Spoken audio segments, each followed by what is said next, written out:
Pour comprendre le développement de Namur entre le Xe et le XVIe siècle, il convient d'examiner toutes les sources disponibles. Historiens et archéologues vont étudier et comparer les textes, les vestiges archéologiques et les cartes, plans et vues anciennes, pour dresser un portrait de la ville de Namur et de ses habitants pour la période concernée. Remontons le temps. Les premières références pour Namur remontent au IXe siècle. Elles font état d'un premier réseau routier qui existe déjà aux époques romaines et mérovingiennes. Ces voiries font la liaison entre le port, principal pôle économique, et les premiers édifices religieux que sont la collégiale Notre-Dame, qui dépend de l'évêque de Liège, et les chapelles Saint-Hilaire et Saint-Rémy. Une structure défensive devait déjà occuper l'éperon rocheux. Un fossé surmonté d'une palissade élevée par les Carolingiens défendait la rive gauche. Au Xe siècle, sous Robert Ier, Namur devient la capitale du comté. Le palais comtal est attesté. La berge du confluent est renforcée. L'activité du port se développe et l'économie de la ville est garantie par l'implantation du grand marché qui communique avec l'ASB. Le comte décide la fondation de l'église Saint-Jean-Baptiste, qui devient siège de la paroisse comtale. Au XIe siècle, l'enceinte du grognon est allongée. Le comte de Namur fonde la collégiale Saint-Aubin comme signe de sa puissance. Le réseau routier croît et le quartier en damier se structure entre les deux édifices religieux. Les infrastructures militaires du château s'élèvent sur les faces sud et ouest de l'éperon rocheux. Le XIIe siècle voit l'apparition de l'église Saint-Nicolas, aux confins de la neuve ville en pleine expansion, ainsi que de l'église Saint-Loup et de son cimetière. Le comte décide le renforcement de la fortification de la rive gauche qui ouvre par la porte Gaillette et la porte en vis. La rue de la Halle termine la structuration du quartier Saint-Rémy. Sur l'éperon rocheux, le comte édifie Saint-Pierre-au-Château, dont le clocher, ancienne tour maîtresse de la fortification comtale, devient le beffroi de la ville représenté par le collège des échevins. Au XIIIe siècle, la maison de ville est mentionnée pour la première fois.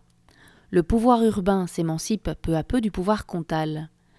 La halle au blé prend place au sein du quartier Saint-Rémy et sera rapidement transférée à l'arrière de la rue du Bailly.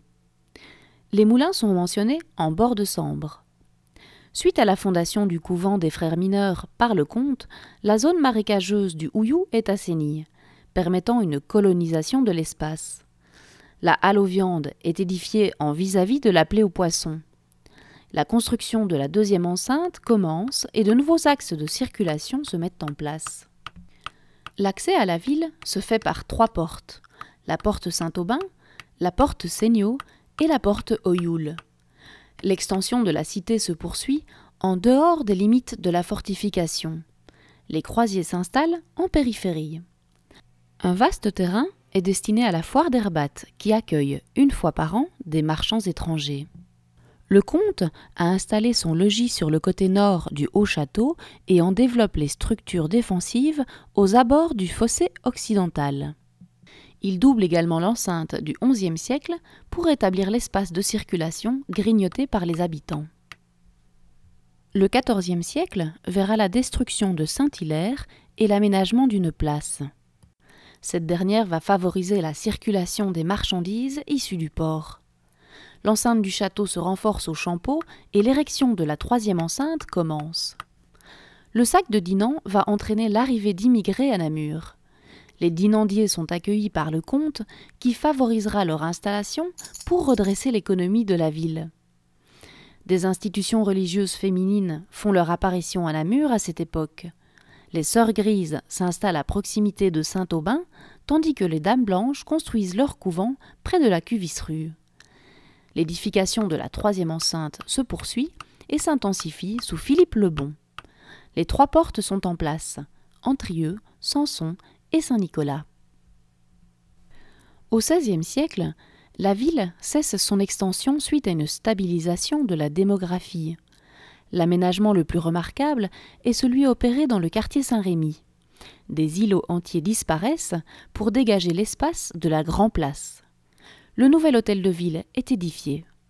Charles Quint en donnant aux échevins les moyens financiers nécessaires, impose le renforcement des enceintes.